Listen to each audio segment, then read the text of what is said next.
Wetpixel Live.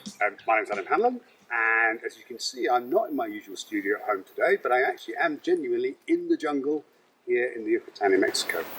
And I'm very fortunate to be joined by Natalie Gibb. Natalie is an underwater photographer, underwater videographer, and co-owner of a cave diving center near Tulum in Mexico called Under the Jungle, and is also a member of the Women's Diving Hall of Fame. And we're super fortunate to have her with us because she has been able to test and try out the new Keldan 8XR CRI 86 20,000 lumen lights together with the RC1 remote control unit. So obviously an ideal environment to try them out. Natalie, how have you found them? I have been blown away with these new Keldan remote control lights. It is game changing for me as a photographer and a videographer. They're also really cool, and it has just been so much fun to have the opportunity to demo these lights.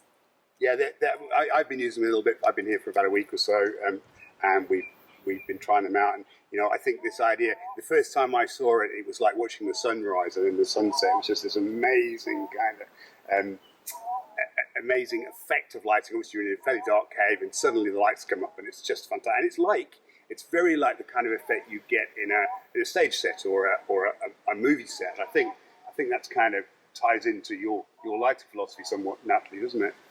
Yes. So for me, I do kind of see cave photography and cave videography as, I sort of light it like the cave is a set or a stage.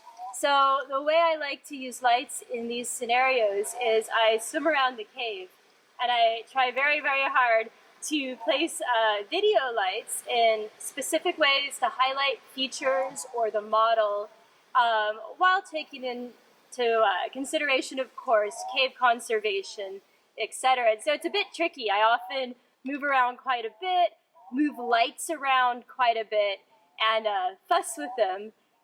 And one of the things that's been really amazing about using these remote controlled lights is while they don't speed up the time I spend actually placing them, they do allow me to turn them on and off using this remote control. And you'll see that the remote control actually has dials, and that's pretty sophisticated. So you can spin the dial and you can change the intensity of the light, and it's got 5, 6, 7, 8. Like it looks like about 9 different settings, and so you can. And with that, then once I get the lights placed where I want to place them, I can adjust the power of the lights with this remote control that I put on one of my camera arms. And so this changes the process of cave photography and videography fundamentally. If you were shooting in a studio, you would choose the camera settings that you want, and then you would adjust the lights to give you the effect that you want to accommodate those settings. And up until this point, this really hasn't been something you can efficiently or effectively do in cave photography and videography, because it just becomes really time consuming to do it to like a very finesse or detailed level. Whereas, so I would get it close, swimming back and forth with the intensity, and then I would just start changing, you know, shutter speed or ISO or any of the other factors that you can use to affect your end product of the image. And with this now, I could treat my videography and photography much more like a studio setting and choose the settings I want and adjust the lights. So this is a pretty big deal. Yeah, it's super cool, and I think it gives new creative opportunities for video as well. Natalie, what have you found with that? For video, of course, with all of these things, being able to change the setting of the lights, of course, increases my efficiency, both with photography and videography. So I get a lot more shooting time because I'm not swimming back and forth.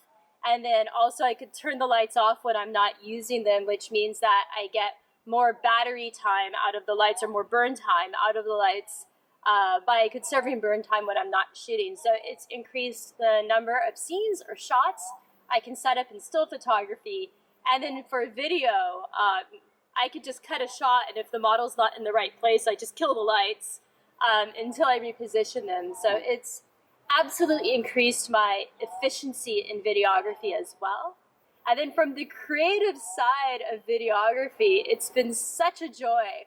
I haven't tapped out all of my ideas for creatively using these lights, but some things I have done so far is I have had the model sort of swim into a tunnel in the total darkness, and then as they swim into the tunnel, I sort of fade the first light on to reveal the tunnel where this person is. And as they swim farther from that light, I turn on a second light to reveal where they are, and then fade off the first light. So you see them move through the tunnel, and then finally I fade off the last light.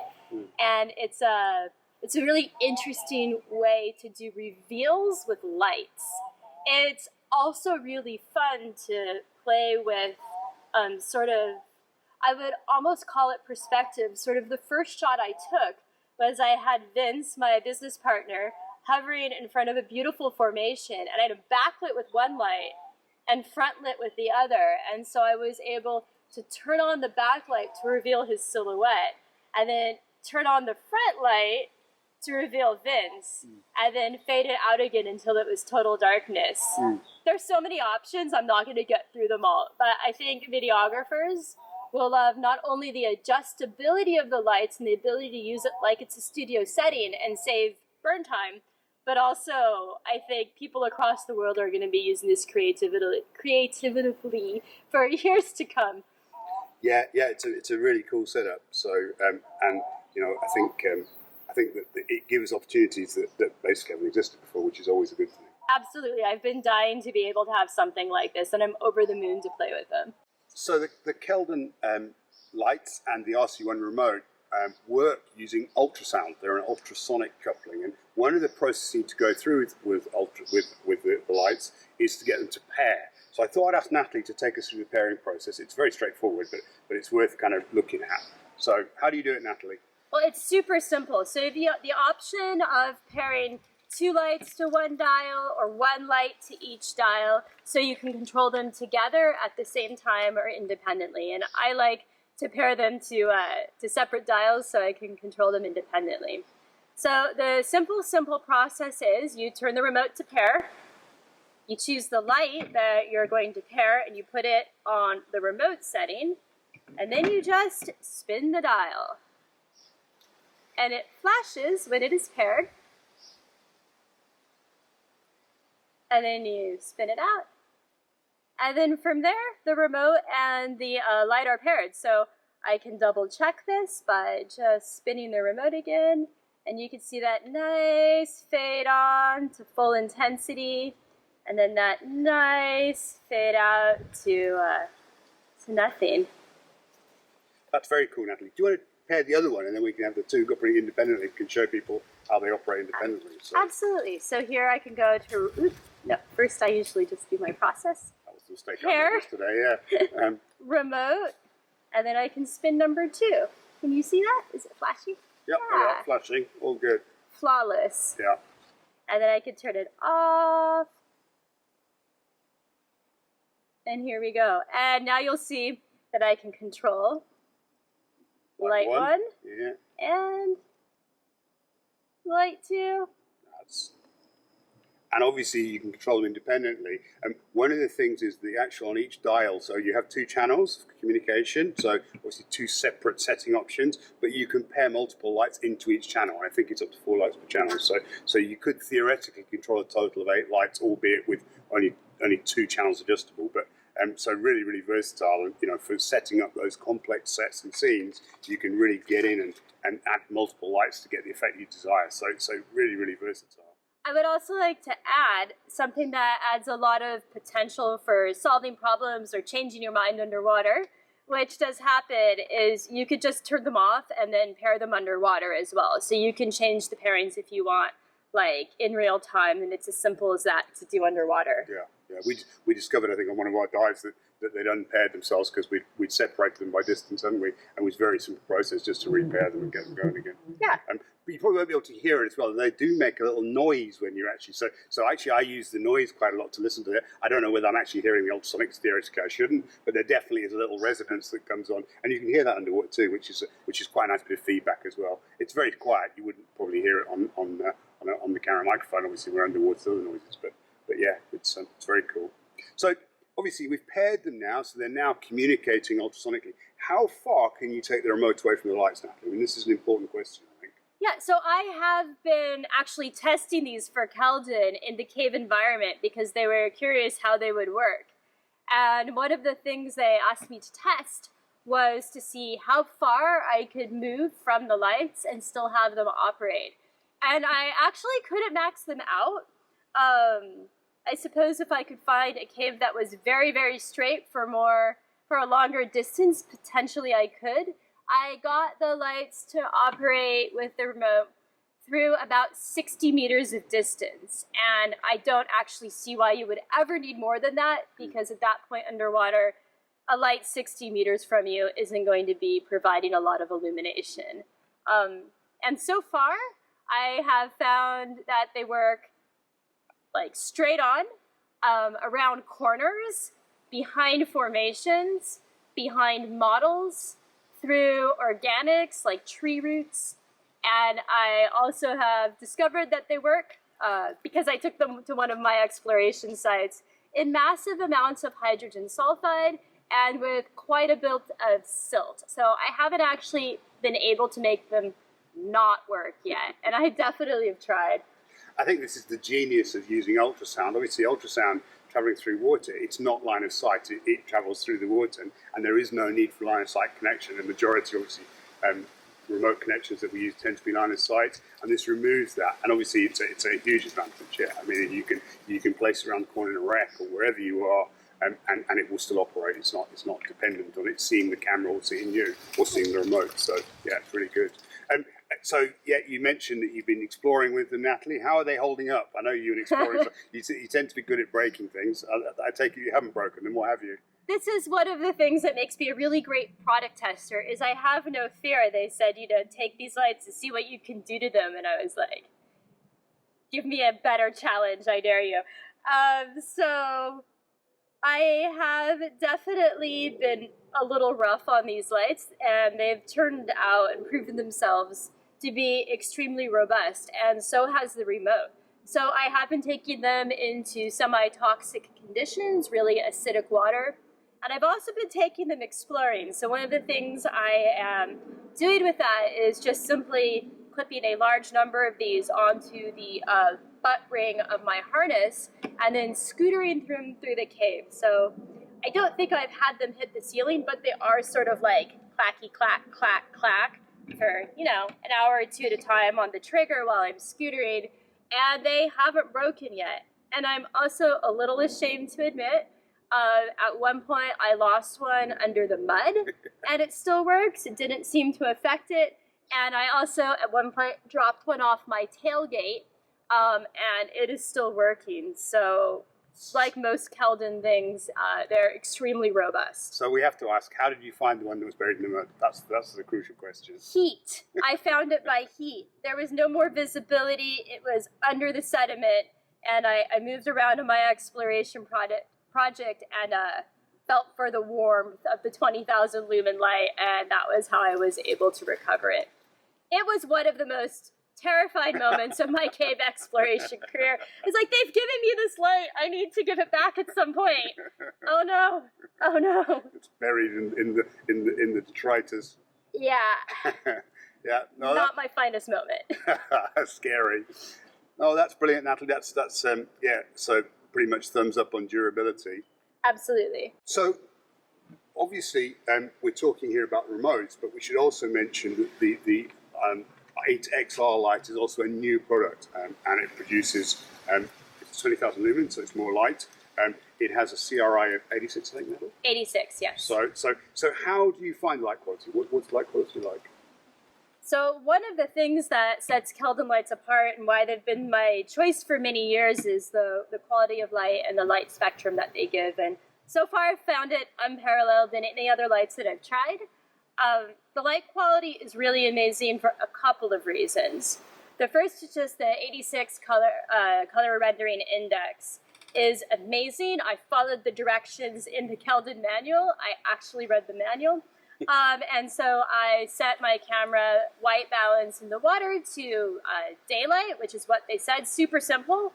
And with that, for the videos for the end product, I can get extremely close to real color just by using the eyedropper tool on a gray scuba tank. And so that is how I've been white balancing my videos. And then of course I do just a little bit of grading to add my artistic opinion, but the color is amazing. The other really excellent thing about these lights, which we are seeing more and more in video lights in the market, is that you have this dome. And so the dome is wonderful because it gives you a really gentle drop off, really gentle gradient from light to dark at the edge of the scene. So you don't have this harsh line like you do in many lights where it's, you've got like almost a prism at the edge and you can see where the light stops. It looks much more natural. One might say, if light in a cave can ever be considered natural. And I think this is a really good testing environment for testing that, the edge of the light, because generally in an open water environment when someone's shooting, because of the ambient light, that drop off is much less exaggerated. Yes. And because you've literally got darkness and light, you can really see those edges. So soft edges, but possibly in a very dark environment, obviously that would include inside Rex, so it would be the same kind of idea. It's really, really critical. If you've got a harsh edge, you see it, and that immediately, the viewer immediately will be attracted to that edge of the light. So yeah, soft light's really important, isn't it? It's absolutely important. Yeah. How about power? So it's a 20,000 lumens, it's a lot of power? It's a ton of power. For what I do, I don't think I would actually need stronger lights. I've been using them quite far from the model, quite far from the camera, and I haven't really needed any more light for either my videos or my photography with my particular style, at least of photography. And most of the time, I'm not even using them at full power. That's how strong they are. So in that situation, I'm using them on 3/4 power or medium power a lot of the time, and so I'm getting a large amount of burn time out of the lights as well. I certainly, I dived them yesterday, and actually I found that I used too much power in my shots because I just wasn't used to the amount of output that they have. I'm used to less powerful lights, and possibly because that's what I've used in the past, but also because I think in general outputs on video lights is increasing. So it's a smaller package, but you're getting more light out of it. So I think I probably did overpower the cave a bit with my lighting yesterday. Obviously, the advantage I guess we have is that now combined with the remote, we've got this option of managing to control that intensity. And I think it's a game changer really, particularly for this genre of photography, but will be, let's say, very useful in lots of other environments too.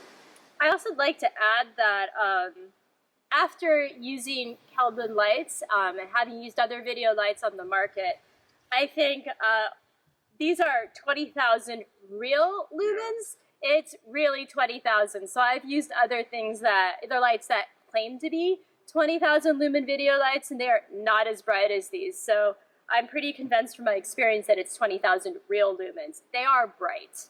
I think we should point out that Daniel Keller, that owns Keldan, any conversation with him immediately persuades you that he's a real perfectionist with his products. And when he says it's 20,000 lumens, it is, and that's in front of the actual glass. I know a lot of people measure it. For example, they measure it on the LED output, and the two are not the same. Some of the light is absorbed by the glass and so on and so forth. So he's a real perfectionist when it comes to specs like that. So you can pretty much guarantee that if it says 20,000, it is. It's 20,000. Yeah. So that's been a wonderful conversation, Natalie, and it's so cool to have such expertise. Thank you very much. Thank you. I think kind of to round up really, I think we probably do need to mention the horrors of expense, and there's no doubt that this is not a cheap setup. For someone seeking their first set of entry-level lights for filming underwater, reality is it's going to be a big ask. They are expensive, but I think that the other thing that really needs to be emphasised is underwater videography, underwater filmmaking, underwater photography is about capturing light.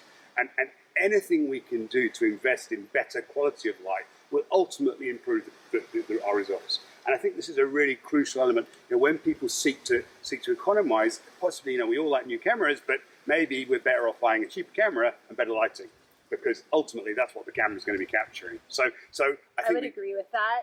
Yeah. Even, it's going to sound crazy, but I've used these with a GoPro at one point, and my GoPro video was vastly improved with my Keldan lights. Yeah. That's a ridiculous pairing. We're all going to agree that. Yeah. But I did do it, and it did improve the GoPro video. So yes, expensive, yes, arguably, but certainly in this field, I think it definitely boils down to you get what you pay for, and spending the extra will ultimately enhance your product, both in terms of functionality and in terms of the quality of the videos you get. So thanks again to you, Natalie. Thank you so much for sitting down with me, and for also, of course, for all the testing you're doing on these, and telling us all about it. And I look forward to seeing the results very soon. Thank you, Adam. I can't say enough good things about these lights.